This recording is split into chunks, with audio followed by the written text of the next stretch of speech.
Hello मित्रों, दोस्तों, भाइयों, बहनों, बेटियों। मेरा नाम सत्यपाल बोध है। मैं नेचुरोपैथी का डॉक्टर हूँ। 75 साल उम्र है मेरी। 32 साल हो गए यहाँ बोलीविया में।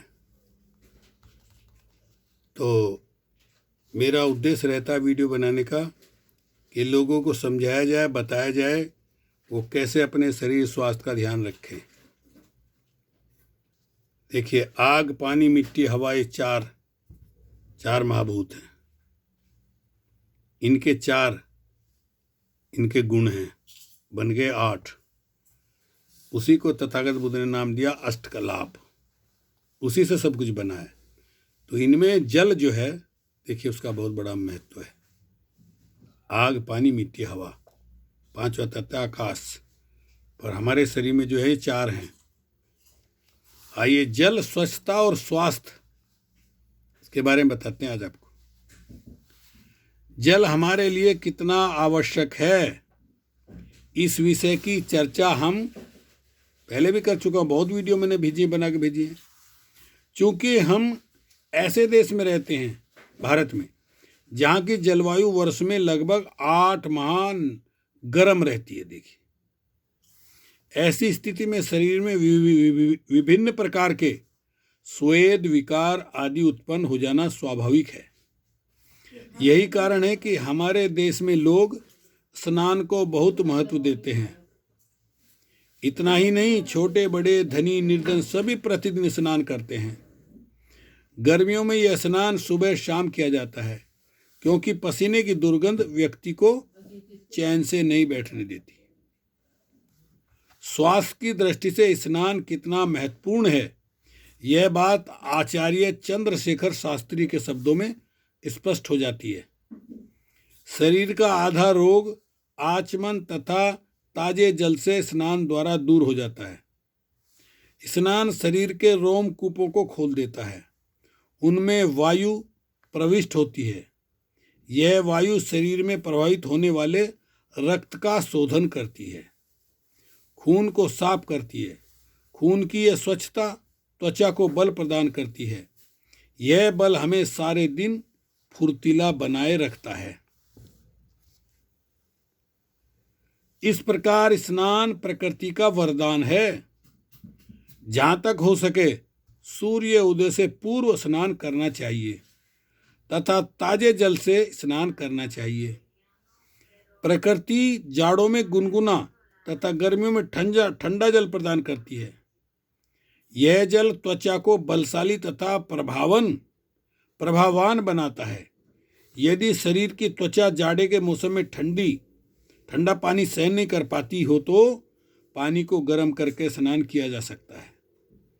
इसके लिए पानी अधिक गर्म न किया जाए, क्योंकि अधिक गर्म पानी से त्वचा में सिकुड़न उत्पन्न होती है। दूसरे, त्वचा के तंतु झुलस जाते हैं। मतलब यह है कि हमारा शरीर जितनी गर्मी को बर्दाश्त कर ले जल उतना ही गर्म करना चाहिए, जिसको कहते हैं गुनगुना। स्पेनिश में बोलते हैं तीबिया हुआ, गुनगुना पानी। बच्चों, गर्भवती महिलाओं, वृद्धों, रोगियों आदि को शीत ऋतु में गर्म पानी से ही स्नान करना चाहिए। कुछ लोगों को नदी में स्नान करने की आदत होती है। यदि नदी घर से अधिक दूर नहीं है तो नदी स्नान बहुत लाभदायक है, क्योंकि नदी में सारे शरीर का व्यायाम हो जाता है। पानी में थोड़ी देर तक रुके रहने से त्वचा को शीतलता मिलती है, जिससे त्वचा संबंधी रोग अपने आप नष्ट हो जाते हैं। नदी की लहरें शरीर पर थपकी देकर त्वचा के रोमकूपों को खोल देती है। स्नान का स्वास्थ्य से संबंध। प्राय यह प्रश्न पूछा जाता है कि स्नान का स्वास्थ्य से क्या संबंध है, क्योंकि इस प्रश्नकर्ता का कहना है कि पर्वतों पर लोग कई दिन तक स्नान नहीं करते, लेकिन वे लोग फिर भी स्वस्थ रहते हैं। ऐसी स्थिति में स्नान कितना जरूरी है, इस संबंध में हम कुछ बातें बताना जरूरी समझते हैं। नंबर 1, स्नान का सीधा प्रभाव हमारी त्वचा पर पड़ता है। अतः त्वचा बलवान बनती है। शरीर के रोमकूपों में सूक्ष्म छिद्र होते हैं जो पसीने से भर जाते हैं। स्नान से ये छिद्र खुल जाते हैं जिनसे होकर शुद्ध वायु शरीर में पहुंचती रहती है। हमारे शरीर में करोड़ों की संख्या में रोम छिद्र हैं। इनके भीतर रक्त की शिराएं होती हैं। स्नान से जब रोम छिद्र खुल जाते हैं तो उनमें रक्त की शक्ति उछलकर आती है और त्वचा को निर्जीव बनाने से रोकती है।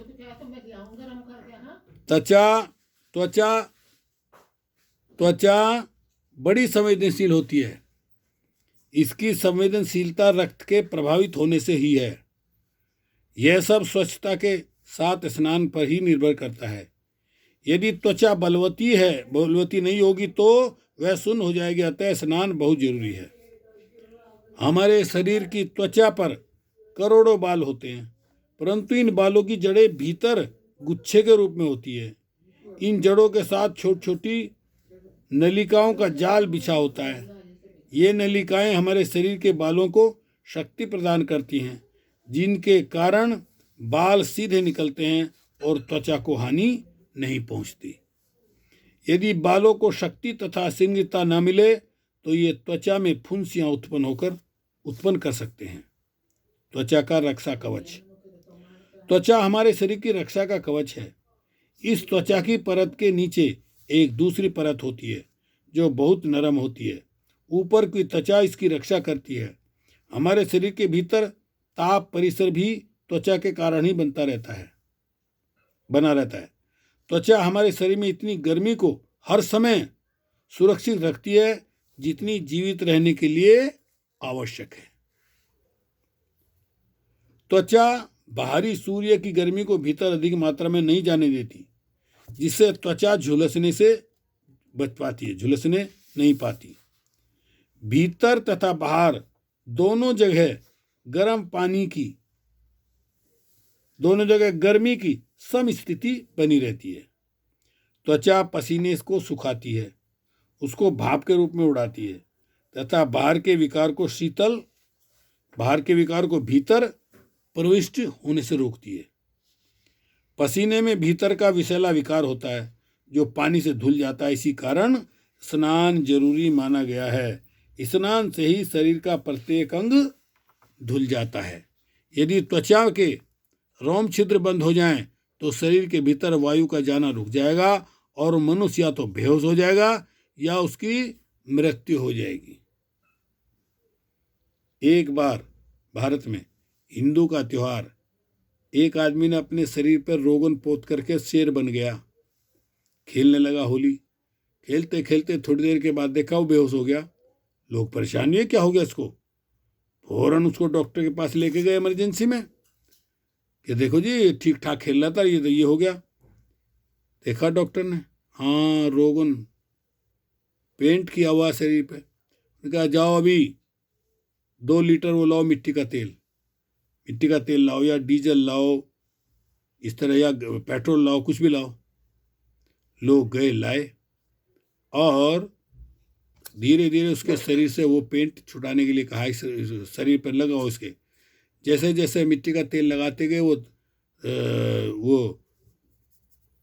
कपड़े से साफ होता गया और जैसे साफ हुआ आधा घंटे बाद वो तो ठीक हो गया। लोग कहने लगे ये क्या हुआ डॉक्टर साहब। अरे भाई ये जो शरीर के छेद हैं ये बंद हो गए थे, ऑक्सीजन नहीं जा रही थी। तो बोले अच्छा जी ये बात है। तो साथियों, शरीर में खून की शक्ति, हमारे शरीर में खून को प्रभावित करने का कार्य वाहिनियां करती हैं। ये वाहिनियां सारे शरीर में फैली हुई हैं। खून के इसी प्रवाह के कारण हमारे शरीर तथा मुख पर लाली तथा प्रतिभा दिखाई देती है, लेकिन इन नलियों पर हमारी त्वचा का सीधा प्रभाव पड़ता है। इसलिए प्रवाहिकाएं, रक्त तथा त्वचा तीनों का तालमेल जरूरी माना गया है। जब कभी व्यक्ति को ज्वर की शिकायत हो जाती है तो त्वचा का रंग कुछ लालिमा से युक्त हो जाता है। आपने कभी सोचा है ऐसा क्यों होता है? असल में बुखार आने पर प्रवाहिकाएं खुल जाती हैं और खून तीव्र गति से प्रवाहित होने लगता है। उस समय त्वचा में खून की लाली छलक आती है। इससे त्वचा का रंग भी बदल जाता है। शारीरिक अंगों की संवेदनशीलता बढ़ जाती है। उदाहरण के लिए उस समय यदि कोई हमारे मर्म स्थलों पर हाथ रख देता है तो एक प्रकार की खुजली सी होने लगती है और हम चौंक जाते हैं। इसका मतलब यह है कि हमारी खाल भीतर की प्रतिक्रिया के कारण प्रभावित होती है। ज्वर की अवस्था में शरीर गर्म हो जाता है, उससे त्वचा में गर्मी अधिक आ जाती है, भीतर की मांसपेशियां खिंच जाती है। ऐसी स्थिति में त्वचा ठंडा पानी सहन कर नहीं कर पाती और त्वचा तथा जल के बीच संवेदनशीलता अधिक बढ़ जाती है और मनुष्य कांपने लगता है। अतः शरीर का ताप बढ़ने पर अधिक ठंडा पानी त्वचा पर नहीं छोड़ना चाहिए, वरना सर्दी गर्मी से के मिलने से कोई खतरनाक रोग उत्पन्न हो सकता है। त्वचा के ऊपर यदि कोई चीज गिर जाती है तो उसे भीतर की गर्मी और बाहर की वायु दोनों सुखा देते हैं। सूखने की इस प्राकृतिक क्रिया के फलस्वरूप त्वचा सिकुड़ती नहीं है, क्योंकि त्वचा में शुष्कता का अंश होता है। इसलिए जब कभी हम शरीर पर तेल या पानी की मालिश करते हैं तो वह रोम छिद्रों द्वारा भीतर चला जाता है और शेष अंश सूख जाता है। जब व्यक्ति स्नान शुरू करता है तो सर्वप्रथम शरीर की गर्मी बाहर आती है, उसके बाद गर्मी का आवश्यक अंश भीतर चला जाता है। यही कारण है कि जब कभी हम गर्म पानी से स्नान करते हैं तो बाद में ठंड लगती है, लेकिन जब हम ठंडे पानी से स्नान करते हैं तो गर्मी की लहर दौड़ती है। हमारे शरीर में 98 डिग्री 99 डिग्री फ़ारेनहाइट गर्मी रहती है। इतनी गर्मी से हमारा शरीर स्वस्थ रहता है। यह स्वाभाविक गर्मी होती है। अतः यदि हम पहाड़ों पर चले जाएं तो भी हमारा शरीर वहाँ की सर्दी को सहन करता रहेगा। इसका मतलब यह है कि हमारे शरीर में सर्दी गर्मी को एक सीमा तक सहन करने की शक्ति हमारे शरीर में मौजूद है। हम जो कुछ खाते हैं वह भी शरीर में गर्मी उत्पन्न करता है। यह गर्मी खून में चली जाती है और खून उसे त्वचा को भी बांट देता है। यही कारण है कि हमारा शरीर आवश्यक ताप में बंधा रहता है।